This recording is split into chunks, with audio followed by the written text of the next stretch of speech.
ជំរាបសួរប្រិយសួរស្រីបងប្អូនទាំងគ្នាតើយើងទៅរៀនដោះស្រាយចំណាត់បន្តទៀតសូមជួយចុច Subscribe អ្នកមួយផងដើម្បីទទួលបាននូវវីដេអូក្នុងការរៀនដោះស្រាយចំណាត់ផ្សេងទៀតបាទអញ្ចឹងយើងបន្តមេរៀនរបស់យើងគណិតវិទ្យាមេរៀនទី10ចំណាត់ទំព័រទី60យើងនៅក្នុងវីដេអូនេះគឺយើងដោះស្រាយចំនួន2ចំណាត់គឺចំណាត់ទី2និងចំណាត់ទី3បាទឥឡូវយើងទៅមើលចំណាត់ទី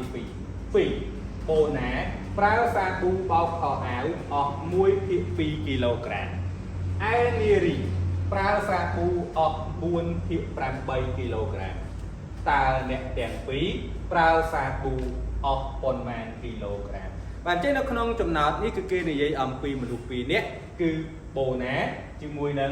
នារីបូណាគាត់ប្រើសាប៊ូអស់ 1/2 គីឡូក្រាមហើយនារីប្រើសាប៊ូអស់ 4/8 គីឡូក្រាមសំណួរដែលគេសួរថាតើអ្នកទាំងពីរប្រើសាប៊ូអស់ប៉ុន្មានគីឡូក្រាមអញ្ចឹងដើម្បីដឹងថាតើអ្នកទាំងពីរប្រើសាប៊ូអស់ប៉ុន្មានគីឡូក្រាមគឺយើងត្រូវតែធ្វើប្រមាណវិធីបូកគឺយើងត្រូវយកសាប៊ូដែលបូណាប្រើបូកជាមួយនឹងសាប៊ូដែលនារីប្រើអញ្ចឹងបើសិនជាបងអូនអានចំណោទអត់យល់ទេលោកគ្រូសូមណែនាំពីរបៀបក្នុងការអានចំណោទមួយបែបទៀតដើម្បីឲ្យងាយស្រួលនៅក្នុងការយល់ពីចំណោទនោះថាតើចំណោទនោះនិយាយអំពីអ្វីហើយយើងត្រូវប្រើប្រាស់ប្រមាណវិធីអ្វីបាទអញ្ចឹងនៅពេលដែលយើងអានចំណោទ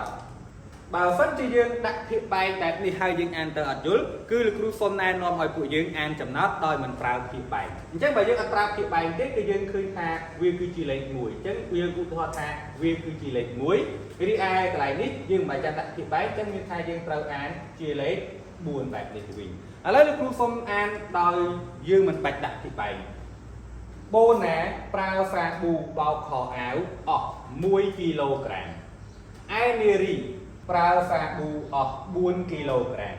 តើអ្នកទាំងពីរប្រើសាប៊ូអស់ប៉ុន្មានគីឡូក្រាមបាទអញ្ចឹងនៅក្នុងនេះយើងឃើញថាបូណាប្រើអស់1គីឡូនារីប្រើអស់ 4 គីឡូអញ្ចឹងអ្នកទាំងពីរអស់ប្រមាណគឺយើងត្រូវតែយក1គីឡូបូកជាមួយនឹង4គីឡូនោះយើងនឹងឃើញថាស្មើជាមួយនឹង5គីឡូយើងអាចឆ្លើយប្រាប់គេបានថាអ្នកទាំងពីរប្រើសាប៊ូអស់5គីឡូមានថាយើងត្រូវប្រើប្រាស់ប្រមាណវិធីបូកអញ្ចឹងកាលណាតែយើងអានបែបហ្នឹងហើយយើងឃើញថាវាប្រើប្រាស់ប្រមាណវិធីបូកនោះលេខរបស់យើងដែលជាចម្លើយពិតប្រាកដនេះក៏ប្រើប្រាស់ប្រមាណវិធីបូកដែរបាទអញ្ចឹងយើងទៅមើលដំណោះស្រាយទាំងអស់គ្នាយើងដាក់មករក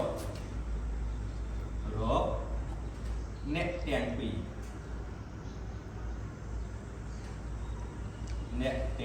រប្រើសាប៊ូអស់បាទអញ្ចឹងយើងគិតអំបញ្ញមិញគឺប្រើប្រាស់ប្រមាណវិធីបូកមានថាយើងត្រូវយក1/2បូកជាមួយនឹង4/8បាទអញ្ចឹងនេះគឺជាការបូកប្រភេទនិងប្រភេទដែលមានភាគបែងខុសគ្នាអញ្ចឹងយើងតម្រូវភាគបែងជាមុនសិនបាទអញ្ចឹងយើងតម្រូវភាគបែងដោយយើងត្រូវយកភាគបែងគុណជាមួយនឹងភាគបែងបាទអញ្ចឹងយើងបានភាគបែង2គុណជាមួយនឹង8ស្មើជាមួយនឹង16បាទអញ្ចឹងភាគបែងទី1គឺស្មើនឹង16ភាគបែងទី2ក៏ស្មើជាមួយនឹង16ព្រោះថាយើងយក8គុណជាមួយនឹង2វិញបន្តមកទៀតយើងទៅរកភាគយកយើងត្រូវយកភាគយករបស់យើងគុណជាមួយនឹងភាគបែងរបស់គេអញ្ចឹង1គុណជាមួយនឹង8 1គុណជាមួយនឹង8គឺស្មើជាមួយនឹង8ប្រភេទទី2គឺយើងត្រូវយក4គុណជាមួយនឹង2 4 2ដងស្មើជាមួយនឹង5ស្មើជាមួយនឹង8ជំហានបន្ទាប់ទៀតគឺយើងត្រូវបូកភាគយកនិងភាគយកនៃឯភាគបែងរក្សាទុកនៅដដែលនាំឲ្យយើងបានស្មើជាមួយនឹង8បូកជាមួយនឹង8ភាគបែងគឺរក្សាទុកនៅដដែលគឺ16បាទអញ្ចឹងយើងបូកភាគយកនិងភាគយកមកយើងឃើញថាស្មើជាមួយនឹង16ភាគបែងរបស់យើងគឺ16បាទអញ្ចឹងយើងស្មើជាមួយ16ភាគ16គីឡូក្រាមអញ្ចឹងយើងឃើញថា16ភាគ16គឺយើងចែកទៅស្មើជាមួយនឹង1គីឡូក្រាមបាទអញ្ចឹងយើងឃើញថាអ្នកទាំងពីរគឺប្រើអស់1គីឡូក្រាមយើងឆ្លើយប្រាប់គេដូចនេះ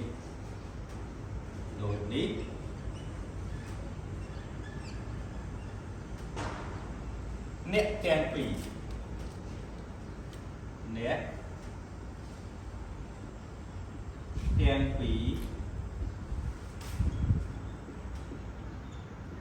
ប្រើសាប៊ូ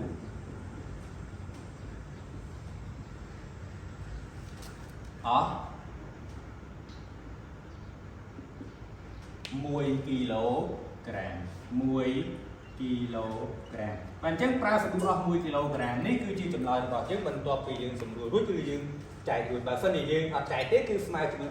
16ភាគជាមួយនឹង16បើអញ្ចឹងនេះគឺជាចម្លើយរបស់យើងនៅក្នុងចំណោទទី2បាទឥឡូវយើងទៅដោះស្រាយចំណោទទី3បន្តទៀតអញ្ចឹងចំណោទទី3របស់យើងនិយាយអំពីមីងច័ន្ទ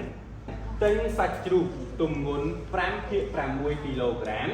និងសាច់គោទម្ងន់1ភាគ2គីឡូក្រាមតើសាច់ទាំងពីរមុខមានទម្ងន់ប៉ុន្មានគីឡូក្រាមបាទអញ្ចឹងបើសិនជាយើងអានទៅអត់យល់ទេយើងអានតែភាគយកមកបានហើយយើងមិនបាច់ចាំដាក់ភាគបែងទេតែឥឡូវយើងសាកអានម្ដងទៀតដោយមិនបាច់ចាំដាក់ភាគបែង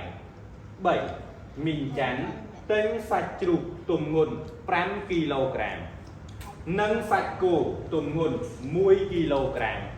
តើសាច់ទាំងពីរមុខមានទម្ងន់ប៉ុន្មានគីឡូក្រាមបាទអញ្ចឹងនៅក្នុងនេះគឺយើងនិយាយពីមីងច័ន្ទគាត់ទិញសាច់ពីរមុខគឺសាច់ជ្រូក1សាច់គោ1សាច់ជ្រូកគាត់ទិញ5គីឡូសាច់ជ្រូកគាត់ទិញ1គីឡូអញ្ចឹងសួរថាតើទាំងពីរមុខមានទម្ងន់ប៉ុន្មានគឺយើងឃើញថាទាំងពីរមុខគឺមានទម្ងន់ស្មើជាមួយនឹង6គីឡូក្រាមដោយយើងត្រូវធ្វើប្រមាណវិធីបូកអញ្ចឹងកាលណាដែលយើងអានអត់ភាគបែងយើងធ្វើប្រមាណវិធីបូកចំណោទរបស់យើងក៏ប្រើប្រាស់ប្រមាណវិធីបូកដូចគ្នាបាទអញ្ចឹងយើងទៅដោះស្រាយរបស់គ្នារកសាច់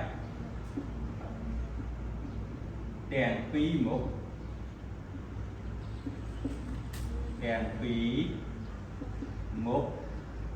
មានទម្ងន់អញ្ចឹងយើងត្រូវយក5ភាគ6បូកជាមួយនឹង1ភាគ2បាទអញ្ចឹងយើងតម្រូវភាគបែងសិនមកបាទតម្រូវភាគបែងនៃប្រភេទទាំងពីរអញ្ចឹង6គុណជាមួយនឹង2 6 2ដងស្មើជាមួយនឹង12អញ្ចឹងភាគបែងទី1ជា12ភាគបែងទី2ក៏ជា12រួចយើងទៅរកភាគយកអញ្ចឹង5យើងត្រូវយក5គុណជាមួយនឹង2 5 2ដងស្មើជាមួយនឹង10អញ្ចឹងប្រភេទទី1ទៅជា10ភាគ12ប្រភេទទី2 1គុណជាមួយនឹង6 6ដងស្មើជាមួយនឹង6បាទអញ្ចឹងយើងស្មើ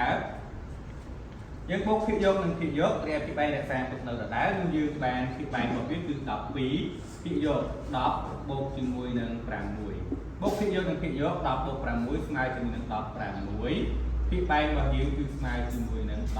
ស្មើជាមួយនឹង12បាទអញ្ចឹងយើងឃើញថានៅក្នុងនេះយើងចែកបែបទេប៉ុន្តែយើងអាចសម្រួលវាបានអញ្ចឹងសម្រួលមានថាយើងត្រូវយកទាំងភាគយកទាំងភាគបែងចែកនឹងលេខដូចគ្នាបាទអញ្ចឹងយើងឃើញថាខាងលើ16ខាងក្រោម12មានតែវាអាចចែកដាច់ជាមួយនឹង4បាទអញ្ចឹងយើងសម្រួលជាមួយនឹង4 16ចែកឲ្យ4គឺស្មើជាមួយនឹង4 12ចែកឲ្យ4គឺស្មើជាមួយនឹង3អញ្ចឹងគឺស្មើជាមួយនឹង4ភាគ3គីឡូក្រាមយើងអាចឆ្លើយប្រាប់គេដូចនេះ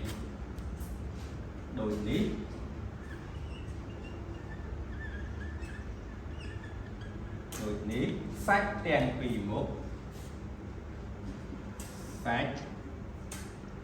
ំងពីរមុខមានទម្ងន់4ភាគ3គីឡូក្រាម4ភាគ3គីឡូក្រាមបាទអញ្ចឹងនេះគឺជាចម្លើយរបស់យើងនៅក្នុងចំណោទទី3បាទអញ្ចឹងសូមបញ្ជាក់ម្ដងទៀតបើសិនជាយើងអត់ទាន់សម្រួលគឺយើងស្មើជាមួយនឹង16ភាគ12ប៉ុន្តែនៅពេលយើងសម្រួលរួចគឺស្មើជាមួយនឹង4ភាគ3គីឡូ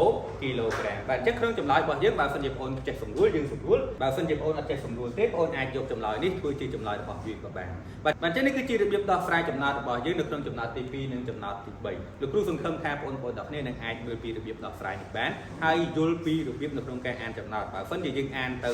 អត់យល់ទេយើងអាចអានតែភាគយកទៅបានហើយចាំរកប្រមាណវិធីរួចចាំយើងយកប្រមាណវិធីនោះទៅប្រើប្រាស់នៅក្នុងចំណោទរបស់យើងសូមជួយចុច Subscribe អ្នកមួយផងដើម្បីទទួលបាននូវវីដេអូក្នុងការរៀនដោះស្រាយចំណោទផ្សេងៗទៀតអរគុណជម្រាបលា